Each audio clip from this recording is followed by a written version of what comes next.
This video is showing one way to set up a new hognose hatchling after you've purchased them. Either they were shipped to you or you purchased one from a show. I like to keep it very simple. My main goal is to get them eating as fast as possible. And if you purchase one from me online, this is what it comes in. It comes in like a square deli cup. It has the air holes on the side, and they have this aspen bedding in there, and that's just a cushion for them when they're in shipping. If they're flipped around, it's a lot softer for them to bounce on that than it is for them to just be in an empty box in there. This is about the size you can expect though. When you purchase a new hatchling, she's about 18 grams, and she's currently available for sale on Morph Market right now. But keeping it simple, the smaller enclosures are better to get them started off eating right away. I like to use the paper towels if you're purchasing one in. It keeps it easy, simple, clean. It also allows you to monitor anything that's going on. So if you're trying to feed them and they do not eat the food after you've left it in there, it's easy to find. If you have it over in this kind of bedding right away, it could be hidden in there and you won't find it unless you dig around or start to smell it. The paper towel also allows you to see any poops that they do, make sure they look normal, and you can just easily find them when you come in. So before I put her in there to show you the size, this is just a standard 6-quart container. This has a lid that's not totally secure. It does clamp. You would want one that securely clamps to make sure that they cannot escape. She likely would not be able to escape this, but I would rather be safe than sorry, because that goes to my first thing. Make sure your new enclosure is completely escape proof. Doesn't matter how nice you set it up. If this little girl were to get out, the likelihood of you finding her is not very high.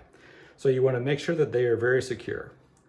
You also next want to look at ventilation holes.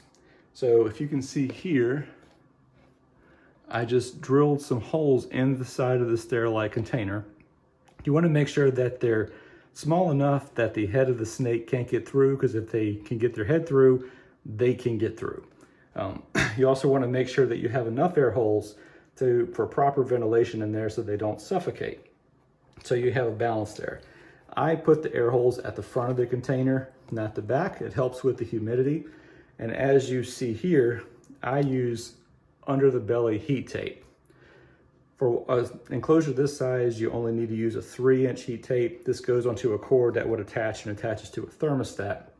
That can be for a different video, but this is my recommendation, is to use a under the tank heat tape on a thermostat. And you put the heat tape under the side of the enclosure where the hide box is. So you have the hide back here.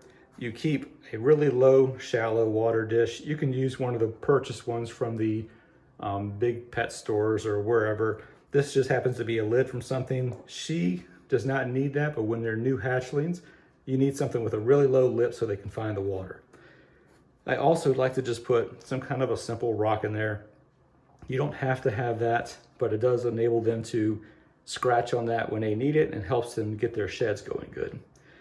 So the difference between the two is just if you wanted to have the bedding on here, when I have this here, I make sure to have nothing on the bottom, so that way the probe for the heat on the heat tape is accurate. Because if you had this sitting on top of the bedding, you have to accommodate for, if they're sitting on the bedding, to make sure it's the right temperature, or if they bury down, is it going to be too high of a temperature for them.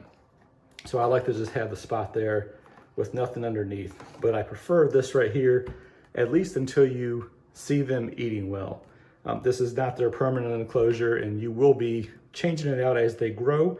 This is just my recommendation when you first get them, to get them eating as fast as possible. And so to put her in here and show you the size comparison, that is roughly how big they will look in there. So you have plenty of room to move around. And when you feed them, I can do that in a different video. You would just feed them simply in this enclosure. And again, that way you can monitor anything going on in there. And please feel free to comment, like, share this video, subscribe to the channel, and leave any comments with any video ideas or questions you have. I will do my best to get back to you in a timely fashion. I look forward to seeing you in the next video.